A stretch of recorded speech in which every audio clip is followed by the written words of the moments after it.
Doctor अर्कदीप, आपसे हम समझना चाहेंगे क्योंकि अगर न्यूबॉर्न बेबी के अंदर हम ये देखते हैं कि इस स्टेम सेल को प्रिजर्व किया जा सकता है, कितने सालों तक इन्हें प्रिजर्व किया जा सकता है और क्या एक बार फिर से जो स्टेम सेल्स हैं वो डोनेट करने की ज़रूरत होती है या फिर वो चलते हैं लॉन्ग टाइम तक? Thank you ma'am. सबसे पहले तो मैं आपका आभार व्यक्त करूंगा कि आपने मेरे को इस प्रोग्राम में आमंत्रित किया। तो मेन चीज जो हमें अभी समझने की बात है कि न्यूबॉर्न से जो हम स्टेम सेल्स लेते हैं बेसिकली वो कॉर्ड से हम ड्रॉ करते हैं, that is cord stem cells. उसको हम एचपीसी सी बोलते हैं, ये टर्मिनोलॉजी यूज करते हैं। ये जो कॉर्ड से जो स्टेम सेल्स निकाले जाते हैं, ये नॉर्मली अराउंड 150 ml के आसपास का इनका वॉल्यूम रहता है, जिनको हम स्टोर कर सकते हैं एट वेरी लो टेम्परेचर्स। इनका कोई यूजुअली एक्सपायरी डेट नहीं रहता है, कोई मैंडेटेड एक्सपायरी डेट नहीं रहता है, तो they can be stored for a very long time. इनको स्टोर करने के फायदे भी है, नुकसान भी है। यूजुअली जो कॉर्ड ब्लड से जो स्टेम सेल स्टोर करते हैं, अगर किसी बच्चे को बाद में जाके कोई बीमारी निकलती है, उसके कॉर्ड सेल्स को उसको वापस चढ़ाया नहीं जाता है, उसके लिए वापस इशू नहीं किया जाता है।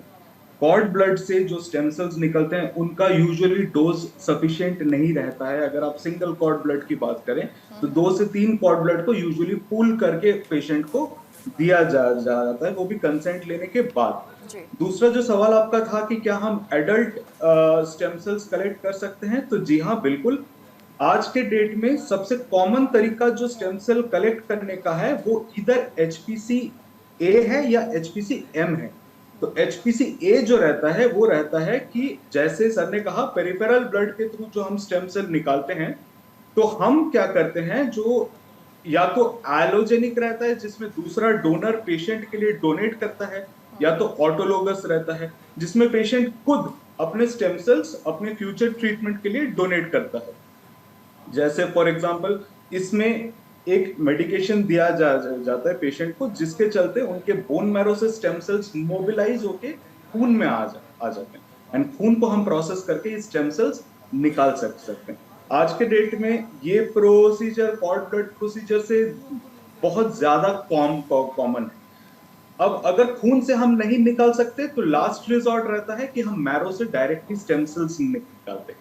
ये जो प्रोसीजर रहता है ये थोड़ा कॉम्प्लेक्स रहता है, थोड़ा डोनर के लिए पेनफुल रहता है, इसको ओटी में किया जाता है। तो यूजुअली इसमें डायरेक्टली हड्डी के अंदर से स्टेम सेल्स को ड्रॉ किया जाता है।